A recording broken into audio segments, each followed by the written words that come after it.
So we will be beginning our today's lecture. Last जो हमारा lecture हुआ था उसमें we had discussed the meaning of balance sheet audit. Okay, balance sheet audit क्या होता है and how the balance sheet audit is conducted we had discussed in the last lecture. आज जो ऑडिट हम सीखने वाले हैं वो है cost audit. Okay, the meaning of cost audit, क्या होता है cost audit, how cost audit is conducted, cost auditor कौन होता है, उसे कौन अपॉइंट करता है, what are the qualifications and disqualifications of cost auditor, और कॉस्ट ऑडिटर क्या पावर्स एंजॉय करता है, क्या ड्यूटीज होती है कॉस्ट ऑडिटर की. Okay, all these things we are going to discuss in our today's lecture. So जो फाइनेंशियल स्टेटमेंट्स होते हैं हमारे, financial statements means what, your books of accounts. Okay, books of accounts, then trial balance, then profit and loss account and balance sheet. इन्हें हम क्या कहते हैं कि हमारे फाइनेंशियल स्टेटमेंट्स. ओके, इन्हें हम कहते हैं हमारे, ये क्या है, ये फाइनेंशियल स्टेटमेंट्स है.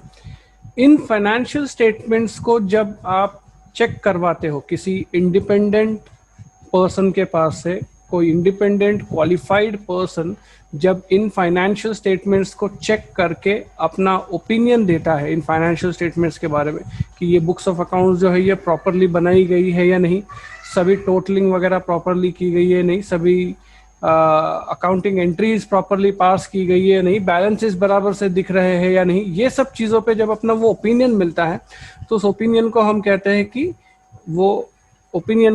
कि it's an audit opinion. Okay, ये कौन देता है, ऑडिट ओपिनियन कौन देता है, तो आपका ऑडिटर देता है, और ये जो पूरा काम होता है इसको हम कहते हैं ऑडिट. ओके, इसे हम कहते हैं ऑडिट. ओके, जो फाइनेंशियल ऑडिट है जो अब तक हमने सीखा है वो. नाउ यहाँ पे एक जो कंसेप्ट हम सीखने वाले हैं वो एक नया कंसेप्ट है, उसका मीनिंग है कॉस्ट ऑडिट क्या होता है. ओके, तो जैसे फाइनेंशियल ऑडिट आपके फाइनेंशियल रिकॉर्ड्स का डिटेल में चेकिंग होता है, वैसे ही कॉस्ट ऑडिट जो होता है it is an audit of cost records. Okay, cost audit क्या है, cost audit is an audit of cost records. यहाँ पे जो ऑडिटर होगा वो आपके बुक्स ऑफ अकाउंट्स को चेक नहीं करेगा. ओके, वो आपके बुक्स ऑफ अकाउंट्स को चेक नहीं करेगा, उसके लिए फाइनेंशियल ऑडिटर होगा अलग से. यहाँ पे जो कॉस्ट ऑडिटर है वो क्या करेगा, तो वो आपके कॉस्ट के रिकॉर्ड्स जो है, जो कॉस्टिंग से रिलेटेड रिकॉर्ड्स है, उसे वो चेक करेगा.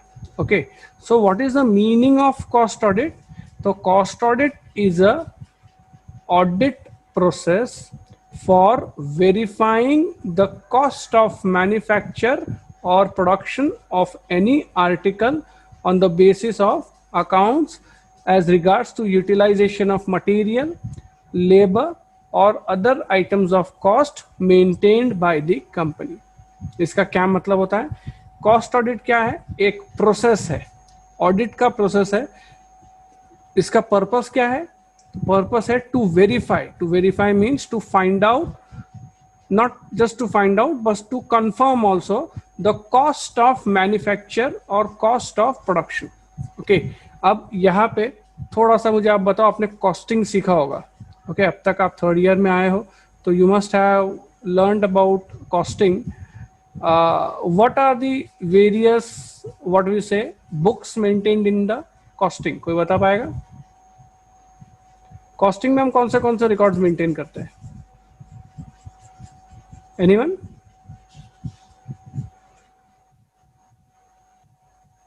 कोई बताएगा कॉस्ट में हम लोग कौन से रिकॉर्ड्स मेंटेन कर. आपने अभी तक कॉस्टिंग सीखी है तो उसमें सबसे मेन, सबसे इंपॉर्टेंट रिकॉर्ड कौन सा होता है जिसमें पूरा production cost, cost sheet.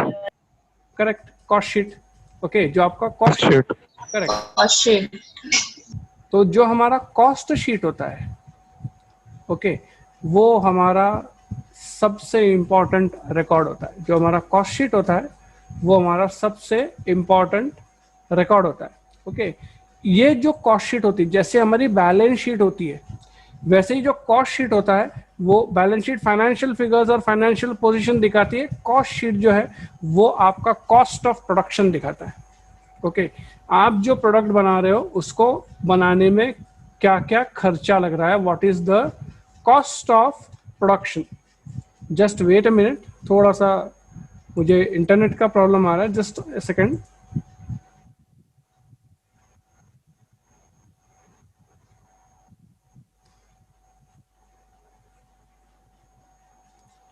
Okay, so cost sheet क्या होता है कि कॉस्ट शीट एक ऐसा ऐसा स्टेटमेंट होता है, कॉस्ट का स्टेटमेंट होता है, जो आपका कॉस्ट ऑफ प्रोडक्शन बताता है। किसी भी मैन्युफैक्चरिंग ऑर्गेनाइजेशन में जो भी चीज प्रोड्यूस होती है उसका प्रोडक्शन कॉस्ट अगर आपको जानना है तो आपको क्या देखना है, कॉस्ट शीट देखना है। कॉस्ट शीट में अलग अलग पार्ट्स होते हैं। वो आपको आप जो भी प्रोडक्ट बना रहे हो उसमें मटेरियल्स कितने लग रहे हैं, फिर लेबर कितना लग रहा है, फिर एक्सपेंसेस कितने लग रहे हैं, ये सब चीज़ें भी दिखाता है। इसके एडिशन में प्रोडक्शन से रिलेटेड ओवरहेड्स पता चलते हैं आपको। एडमिन, मतलब फैक्ट्री में भी एडमिन ऑफिस तो होगा ना, तो एडमिनिस्ट्रेटिव ओवरहेड्स क्या क्या हो गए, एडमिनिस्ट्रेटिव ऑफिस के एक्सपेंसेस कौन से हो गए, सेलिंग एंड डिस्ट्रीब्यूशन ओवरहेड्स कौन से है। ये सभी खर्चों के बारे में आपको इंफॉर्मेशन कहाँ से मिलता है, तो आपके कॉस्ट शीट से मिलता है। ओके, और कॉस्ट ऑडिट में जो आपका ऑडिटर होता है वो आपका टोटल कॉस्ट ऑफ प्रोडक्शन को वेरीफाई करता है। ओके, और हर एक आइटम को चेक करता है कि ये जो आइटम जो आपने लिखी है वो प्रॉपरली यूटिलाइज हो रही है नहीं। जितना आपने, सपोज आपने लिखा है कि भाई 1 यूनिट बनाने के पीछे मुझे 50 रुपए के रॉ मटेरियल्स लगते हैं, तो सही में 50 रुपए के रॉ मटेरियल्स लग रहे हैं या ओवर यूटिलाइजेशन हो रहा है, ज्यादा लग रहा है, अंडर यूटिलाइजेशन हो रहा है, क्या हो रहा है, what is the exact amount of material required. आपने 50 लिखा है लेकिन सही में 50 लग रहा है या नहीं, ये कंफर्म करना, ये वेरीफाई करना काम किसका होता है, तो जो ऑडिटर होता है उसका ये काम होता है। ओके, तो यहाँ पे कॉस्ट ऑडिट जो होता है वो एंटायरली डिफरेंट होता है आपके जो फाइनेंशियल ऑडिट है उससे। ओके, कॉस्ट ऑडिटर का काम होता है आपकी कॉस्ट शीट चेक करना, फाइनेंशियल ऑडिटर का काम होता है आपके बुक्स ऑफ अकाउंट्स को चेक करना। ओके, यहाँ तक किसी को कोई डाउट? ओके, आगे बढ़ते हैं। Let me just rub this. अब नेक्स्ट जो कंसेप्ट है कि ये क्यों होता है, कॉस्ट ऑडिट क्यों कराया जाता है, और क्या सभी मैन्युफैक्चरिंग कंपनीज अपना कॉस्ट ऑडिट करवाती है क्या? ओके, ये एक सेकंड क्वेश्चन हमको डिस्कस करना है कि जो भी मैन्युफैक्चर, जैसे अब जलगांव एमआईडीसी में चले जाओ, बहुत सारी फैक्ट्रीज है, सब अपना कॉस्ट ऑडिट करवाती है क्या? नहीं, कॉस्ट ऑडिट जो है वो सभी इंडस्ट्रीज के लिए एप्लीकेबल नहीं है। जैसे कंपनी ऑडिट जो होता है वो सभी कंपनीज ने, जो रजिस्टर्ड या प्राइवेट लिमिटेड कंपनीज है या कंपनीज एक्ट के अंदर जितनी भी कंपनीज है उन्होंने कंपलसरी अपना ऑडिट करवाना है। वैसा कोई रूल कॉस्ट ऑडिट के लिए नहीं है। ऐसा कोई रूल नहीं है कि सभी मैन्युफैक्चरिंग कंपनीज ने अपना कॉस्ट ऑडिट करवाना है। कॉस्ट ऑडिट जो है वो कुछ ही सिलेक्टेड कंपनीज के ऊपर लागू होता है, अप्लाई करता है, और वो भी कब अप्लाई करता है, जब सेंट्रल गवर्नमेंट कोई नोटिफिकेशन निकालेंगी तो ही। ओके, मतलब आप खुद होके कॉस्ट ऑडिट कंपलसरीली आप नहीं करवा सकते। आप कब करवा सकते हो कॉस्ट ऑडिट? आपको कॉस्ट ऑडिट कब करवाना है, जब आपको आपकी इंडस्ट्री जो रहेगी वो इन सिलेक्टेड इंडस्ट्रीज में से है, और आपको अगर सेंट्रल गवर्नमेंट कहती है कि भाई आप आपका कॉस्ट ऑडिट करवाओ, एक ऑर्डर पास करती है, तभी आपको आपका कॉस्ट ऑडिट करवाना है। तो कौन सी इंडस्ट्रीज पे एप्लीकेबल होता है कॉस्ट ऑडिट? तो cost audit is applicable on industries like cement, motor vehicles, drugs, freezes, fans, motor pumps वगैरह। ऐसी जो लार्ज स्केल प्रोडक्शन फैक्ट्रीज होती है, इन पे कॉस्ट ऑडिट जो है वो एप्लीकेबल होता है। स्पेशली आप देखिए कुछ ऐसी इंडस्ट्रीज जहाँ पे बहुत ज़्यादा जिनका प्रोडक्ट जो है वो बहुत ज़्यादा यूटिलाइज होता है, जैसे मोटर व्हीकल्स हो गए या सीमेंट हो गया या pharmaceuticals and drug manufacturing companies हो गई। ये सब जो प्रोडक्शन ओरिएंटेड इंडस्ट्रीज हैं, इन पर ही कॉस्ट ऑडिट जो है वो एप्लीकेबल होगा। ओके, और वो भी कब एप्लीकेबल होगा? अगर सेंट्रल गवर्नमेंट को लगता है, okay, cost audit under section 233B। Okay, अगर 233B जो है वो कॉस्ट ऑडिट होता है कंपनीज एक्ट में, और 224 जो होता है वो कंपनीज ऑडिट होता है। ओके, तो वो हम लोग नेक्स्ट सेमेस्टर में, आपको कंपनीज ऑडिट है डिटेल में, तब डिस्कस करेंगे। अभी वो सेक्शंस याद रखने की जरूरत नहीं है, इवन ये सेक्शन भी आपको याद रखने की जरूरत नहीं है। कॉस्ट ऑडिट कब होता है? कि अगर सेंट्रल गवर्नमेंट को ऐसा लगता है, okay, if it feels necessary, then central government में गिव एन ऑर्डर, एक नोटिफिकेशन निकाल सकते हैं, एक डायरेक्शन निकाल सकते हैं कि सो एंड सो जो कंपनी है, जो ये कैटेगरीज में आती है, सो एंड सो कंपनीज को अपने कॉस्ट रिकॉर्ड्स का ऑडिट करवाना है। ओके, जो भी कंपनीज के बारे में सेंट्रल गवर्नमेंट को लगता है कि कॉस्ट ऑडिट होना चाहिए, तो सेंट्रल गवर्नमेंट एक नोटिफिकेशन निकालता है, और नोटिफिकेशन जब निकलता है, ओनली देन जो कंपनीज होगी उन्होंने अपना कॉस्ट ऑडिट जो है वो करवाना होता है। अच्छा, कॉस्ट ऑडिट कौन करेगा? तो cost audit should be conducted by cost accountant. Okay, chartered accountant नहीं। जैसे चार्टर्ड अकाउंटेंट होता है, वैसे ही एक कॉस्ट अकाउंटेंट होता है, उनका एक अलग एक्ट है, cost and work accountant act 1959। ये थोड़ा सा यहाँ पे वो रब हो चुका है, आपने अच्छे से लिख लेना है उसको। Cost and works accountant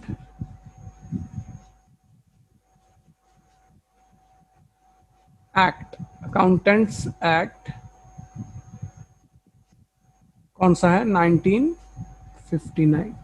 okay, तो Indian cost and work accountants act 1959 के अंदर जो आपके कॉस्ट ऑडिटर आता है, वही पर्सन जो है वो आपका कॉस्ट ऑडिट जो है वो कर सकता है।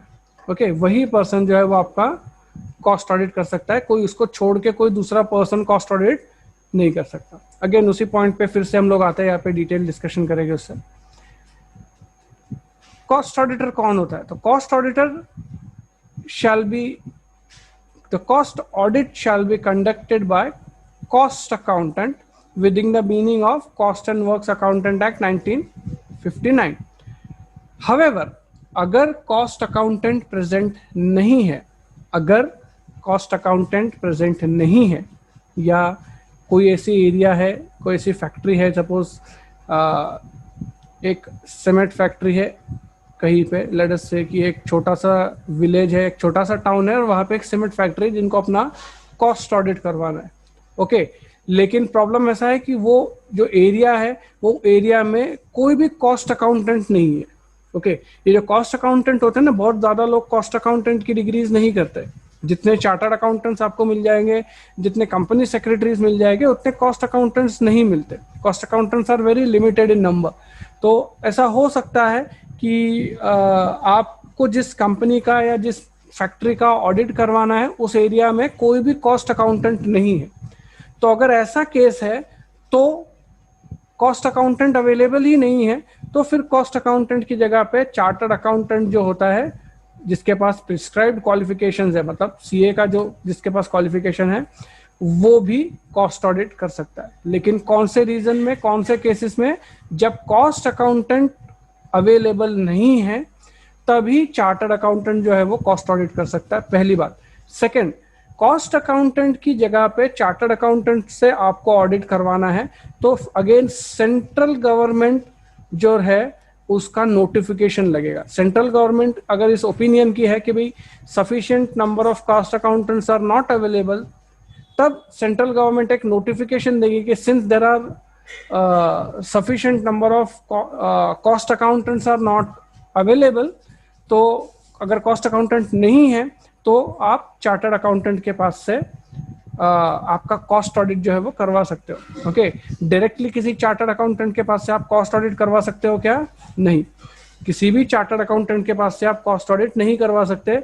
चार्टर्ड अकाउंटेंट कॉस्ट ऑडिट कब करेगा? जब आपके पास या आपके एरिया में कोई स्पेसिफिक कॉस्ट अकाउंटेंट है ही नहीं, तब फिर गवर्नमेंट आपको नोटिफिकेशन के थ्रू बताएगी कि ठीक है, आप कोई कॉस्ट अकाउंटेंट नहीं है तो आप चार्टर्ड अकाउंटेंट के पास से आपका ऑडिट जो है वो करवा लो। Fourth point. फिफ्थ है अपॉइंटमेंट। ओके, जो कॉस्ट अकाउंट ऑडिटर है उसको कौन अपॉइंट करेगा? तो अभी हमने जब फाइनेंशियल ऑडिट पढ़ा, ओके, जो हमारा ऑडिटर होता है, जो नॉर्मल ऑडिटर होता है, कॉस्ट ऑडिटर की बात नहीं कर रहा मैं, ऑडिटर होता है, उसको कौन अपॉइंट करता है? तो आपकी कंपनी के जो ओनर्स हो गए या आपकी कंपनी के जो शेयर होल्डर्स हो गए। ओके, आपके कंपनी के जो ओनर्स हो गए या आपकी कंपनी के जो शेयर होल्डर्स हो गए, वो अपॉइंट करेंगे cost auditor, not cost auditor, normal auditor को। तो अभी यहाँ पे कॉस्ट ऑडिटर की बात करते हैं हम लोग।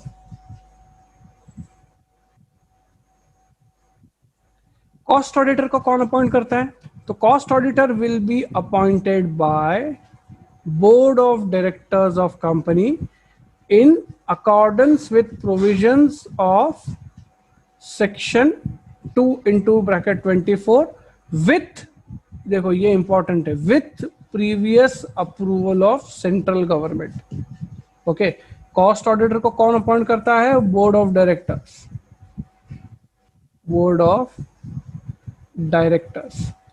ओके, बोर्ड ऑफ डायरेक्टर्स जो है वो कॉस्ट ऑडिटर को अपॉइंट करेंगे, लेकिन ओके, यहाँ पे एक केवियट है, आपको कॉस्ट ऑडिटर को अपॉइंट करते वक्त किससे परमिशन लेनी है, किससे अप्रूवल लेना है? तो सेंट्रल गवर्नमेंट से। ओके, आपको किससे अप्रूवल लेना है? सेंट्रल गवर्नमेंट से। मतलब पहले ही बोर्ड ऑफ डायरेक्टर्स को सेंट्रल गवर्नमेंट से अप्रूवल लेना है कि हमें हमारा कॉस्ट ऑडिट करवाना है, हम कॉस्ट ऑडिटर को अपॉइंट करें या नहीं करें। ओके, फिर सेंट्रल गवर्नमेंट अपना अप्रूवल देगी कि yes you may appoint cost auditor, and only after the approval of central government आपको कॉस्ट ऑडिटर अपॉइंट करते आएगा। Okay, once you appoint a cost auditor, आपको उस कॉस्ट ऑडिटर के पास से एक रिटन सर्टिफिकेट लेना पड़ेगा कि भाई ठीक है, I have accepted the appointment as cost auditor. Okay, मतलब आप जब कॉस्ट ऑडिटर को अपॉइंटमेंट लेटर दोगे तो उसके पास से आपको रिटर्न सर्टिफिकेट लेना पड़ेगा कि आप जो है वो कॉस्ट ऑडिटर को आपने अपॉइंटमेंट एक्सेप्ट करी है। ओके, तो ये तरीका होता है कॉस्ट ऑडिटर को अपॉइंट करने का। नेक्स्ट होता है व्हाट आर द डिसक्वालिफिकेशंस। अब ये जो है एक्चुअली जब हम कॉस्ट ऑडिट पढ़ते हैं या ये जो भी टाइप्स ऑफ ऑडिट पढ़ते हैं, ये कंपनीज ऑडिटर के बाद पढ़ते हैं, तो तब तक आपको क्लियर हो जाता है कि qualifications and disqualifications of auditors क्या होता है। लेकिन अभी जो हमारा सिलेबस है उसमें ये जो qualifications and disqualifications of auditors का पार्ट है, ये 6th सेमेस्टर में आपको सीखना है। जब आप कंपनीज ऑडिट सीखोगे, एट दैट टाइम आपको qualification and disqualification of cost auditors आएंगे। और यहाँ पे हम ऑडिट टाइप्स ऑफ ऑडिट पहले पढ़ रहे हैं, ठीक है, थोड़ा हमारा सिलेबस जो है वो रिवर्स गियर में चल रहा है। स्टिल यहाँ पे आई विल ट्राई कि I will explain to you disqualifications. Okay, disqualifications मतलब कौन से केसेस में कॉस्ट ऑडिटर को आप अपॉइंट नहीं कर सकते। ओके, कौन से केसेस में आप कॉस्ट ऑडिटर को अपॉइंट नहीं कर सकते। देखो, कोई भी पर्सन ऑडिट करने के लिए कॉस्ट ऑडिटर की सबसे इंपॉर्टेंट क्वालिफिकेशन क्या होनी चाहिए? क्वालिफिकेशन क्या होनी चाहिए कि he should be a registered member of Cost and Works Accountant Act, मतलब CWA होना चाहिए वो। he should be a registered CWA, Cost and Works Accountant जिसको हम कहते हैं। जैसे चार्टर अकाउंटेंट होता है वैसे ही Cost and Works Accountant होता है, तो he should be a registered Cost and Works Accountant, ये क्वालिफिकेशन है। अभी हर कोई registered cost and work accountant auditor बन सकता है क्या? नहीं, कुछ डिस्क्वालिफिकेशंस है, कुछ जनरल डिस्क्वालिफिकेशंस होती है जो कंपनीज ऑडिटर को भी लगती है। जैसे कि सपोज अगर कोई एक पर्सन है वो मेंटली अनसाउंड माइंड का है। ओके, ये लिख लो क्योंकि यहाँ पे ये आपको यहाँ पे नहीं दी हुई। जब हम लोग 6th सेमेस्टर में कंपनीज ऑडिटर के क्वालिफिकेशंस डिस्क्वालिफिकेशंस पढ़ेंगे तब आपको ये मैं नोट्स में दूंगा। फिलहाल यहाँ पे कुछ नहीं, यहाँ पे इन्होंने जस्ट ऐसा लिखा है, the person covered under section 2 into bracket 26 226 into bracket 3 and 226 into bracket 4। अभी आप कहाँ ढूंढते बैठोगे 226 ब्रैकेट 3 और 4 कहाँ है, तो जस्ट एक 2-3 पॉइंट्स लिख लो। ऐसा पर्सन जो मेंटली अनसाउंड होगा, ओके, भले ही वो CWA रहे, उसके पास प्रैक्टिसिंग सर्टिफिकेट रहे, but if he is a mentally unsound person he can not be appointed as cost auditor, वो हो गया डिस्क्वालिफाइड। वैसे ही second, a person who is, जिसको हम कहते हैं insolvent, okay. Now what is the meaning of insolvent? Insolvent का क्या मीनिंग होता है?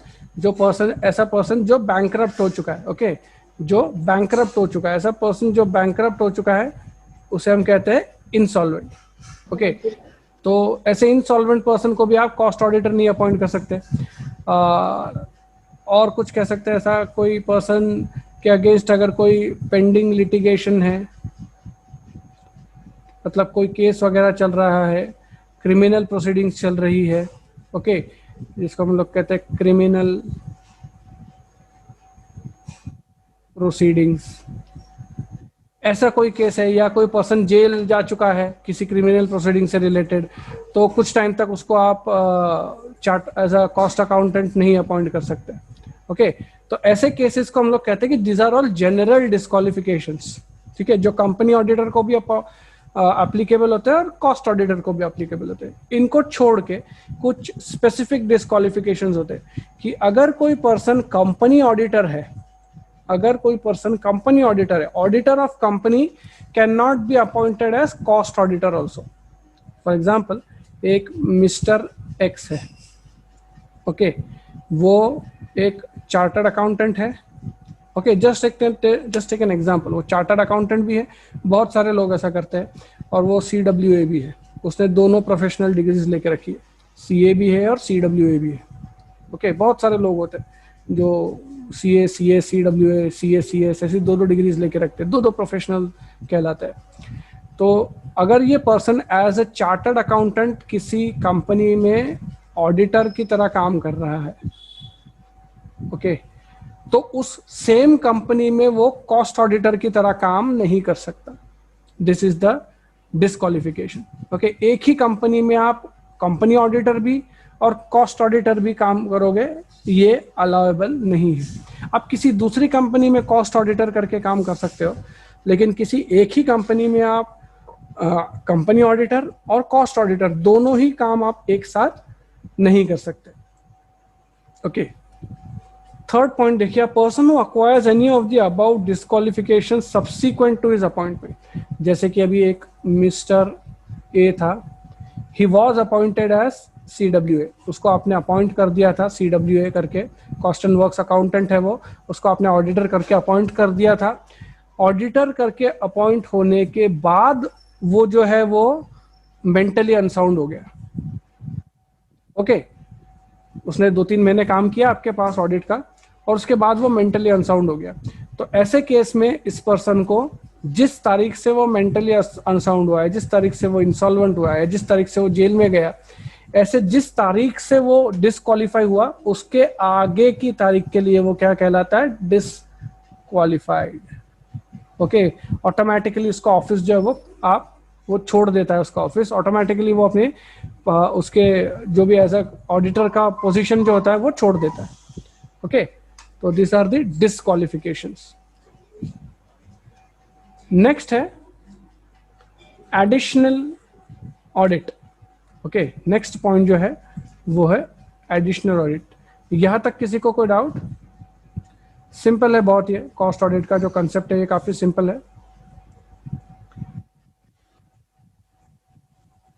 जो कॉस्ट ऑडिट होगा ये एक एडिशनल ऑडिट है। एडिशनल ऑडिट आपके मेन ऑडिट को ये सब्सटीट्यूट नहीं करता, रिप्लेस नहीं करता। मेन ऑडिट कौन सा होता है? जो आपका एनुअल ऑडिट होता है, ओके। जो आपका एनुअल ऑडिट होता है, जो हमने अभी पिछले लेक्चर में सीखा था, जो साल में एक बार हर एक कंपनी जो once your books of accounts are close, आप जब आपका ऑडिट करते हो तो उसे हम क्या कहते हैं? Annual audit, okay. So annual audit के और में या एनुअल ऑडिट के सब्सटीट्यूशन में कॉस्ट ऑडिट नहीं होता. Okay, cost audit is an additional audit. Okay, cost audit will always be in addition to the regular financial audit. मतलब regular financial audit तो होगा ही, कोई चार्टर्ड अकाउंटेंट जो रहेगा वो आपका रेगुलर फाइनेंशियल ऑडिट करेगा ही. अगर इसके एडिशन में आपको लगता है कि आपको आपका कॉस्ट ऑडिट भी करवाना है तो it will be in addition, अलग से होगा. Okay, it will be in addition to actual audit. Okay, और कॉस्ट ऑडिट जो रहेगा वो फाइनेंशियल ऑडिट को रिप्लेस नहीं करता. ओके, कॉस्ट ऑडिट जो है वो फाइनेंशियल ऑडिट को रिप्लेस नहीं करता. ओके, नेक्स्ट पॉइंट है कि जो अब यहाँ पे आपको कुछ ज्यादा पावर्स या ड्यूटीज लिखते नहीं आएगी, क्योंकि आपने obviously you have not learn companies account, company auditor भी आपने सीखा नहीं है अभी तक. तो यहाँ पे आपको जस्ट ऐसा लिखना है कि जो कंपनी ऑडिटर का पावर्स होता है और जो कंपनी ऑडिटर की ड्यूटीज होती है वही कंपनीज ऑडिटर के पावर्स और ड्यूटीज जो है वो कॉस्ट ऑडिटर को भी अप्लाई करती है. आपको इतना भी लिखने के मार्क्स मिलेंगे, क्योंकि अभी तक आपका कंपनीज ऑडिट ही डिस्कस नहीं हुआ. ओके, एक्चुअल में ये सब डिस्कशन के पहले आपका कंपनी ऑडिट डिस्कस होना चाहिए, लेकिन आपका जो सिलेबस है उसमें कंपनीज ऑडिट जो है वो आपको यूनिट नंबर 3 सेमेस्टर 6 में दिया है. तो वहाँ पे आप देखिए rights, powers, duties, liabilities of auditor सीखते हो. ओके, यहाँ पे आप ये सब चीज़ें डिटेल में सीखते हो. तो अभी वो आपको है ही नहीं, तो आप जस्ट यहाँ पे इतना लिखिए कि जो कंपनी ऑडिटर के पावर्स, ड्यूटीज होते हैं सेम वही पावर्स कॉस्ट ऑडिटर के भी होते हैं. सेम आपको ड्यूटीज में भी लिखना है. ओके, अब कंपनीज की क्या ड्यूटीज होती है. अगर आप कॉस्ट ऑडिटर अपॉइंट करते हैं तो आपकी क्या ड्यूटीज होती है कि आपने हमेशा सेंट्रल गवर्नमेंट का परमिशन लेके ही कॉस्ट ऑडिटर को अपॉइंट करना है. Okay, you should always take previous permission of central government before appointment of cost auditor. Second, cost auditor जब आपके ऑर्गेनाइजेशन में आके ऑडिट करता है तो you should give him all the facilities and assistance to cost auditor. Cost auditor को आपको सभी फैसिलिटीज और असिस्टेंस देनी है ताकि वो अपना ऑडिट जो है वो अच्छे से कर पाए. थर्ड, अगर आपका कॉस्ट ऑडिटर को सेंट्रल गवर्नमेंट ने अपॉइंट किया है, कभी कभी कैसा होता है कि सेंट्रल गवर्नमेंट को लगता है कि ये इंडस्ट्री का काम बराबर से नहीं चल रहा है या इस इंडस्ट्री में कोई बहुत बड़ा फ्रॉड चल रहा है, तो at that time central government जो है वो खुद के तरफ से कॉस्ट ऑडिटर अपॉइंट करके उस कॉस्ट ऑडिटर को कहेगी कि आप इन्वेस्टिगेशन कीजिए इस कंपनी का और हमें ऑडिट रिपोर्ट सबमिट कीजिए.